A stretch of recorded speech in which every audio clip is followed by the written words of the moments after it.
வணக்கம், welcome to my channel to C Usha. இன்னைக்கு நம்ம பார்க்க போறது டைஜஷன் ப்ராப்ளம்ஸ் சரி செய்யக்கூடிய சுக்குமல்லி காஃபி எப்படி செய்யறதுன்னு பார்த்தலாமா? அதுக்கு முன்னாடி இது வரைக்கும் நீங்க சப்ஸ்கிரைப் பண்ணலாம் பண்ணிட்டு பக்கத்துல இருக்க பெல் ஐகானையும் அழுத்திடுங்க. ஃபர்ஸ்ட் இதுக்கு சுக்கு எடுத்துக்கலாம். இது எல்லா சூப்பர் மார்க்கெட்ஸ்லயும் ஈஸியா கிடைச்சிடும். ஒரு கட்டை விரல் சைஸ் அளவுக்கு எடுத்துக்கலாம்.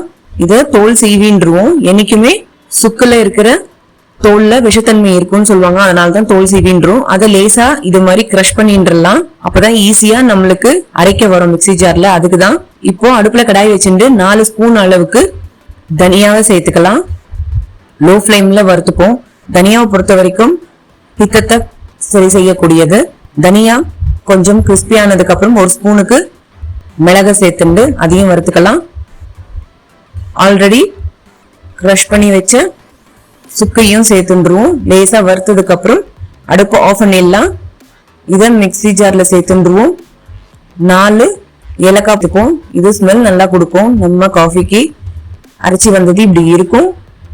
இதை ஒரு ஏர்டைட் கண்டெய்னர்ல போட்டு வச்சுட்டீங்கன்னா பல மாசத்துக்கு வரும்.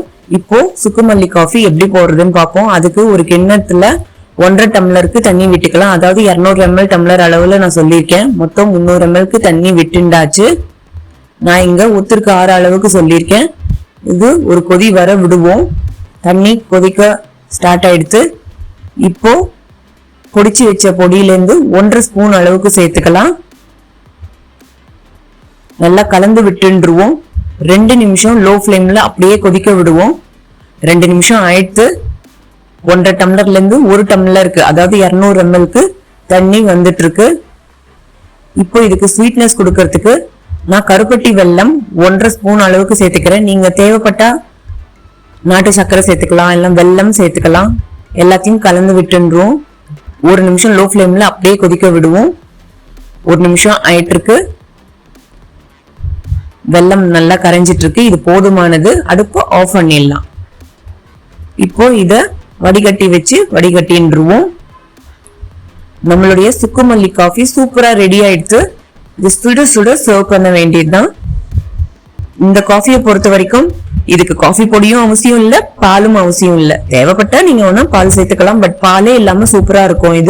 இது உடம்புக்கு ரொம்ப நல்லது.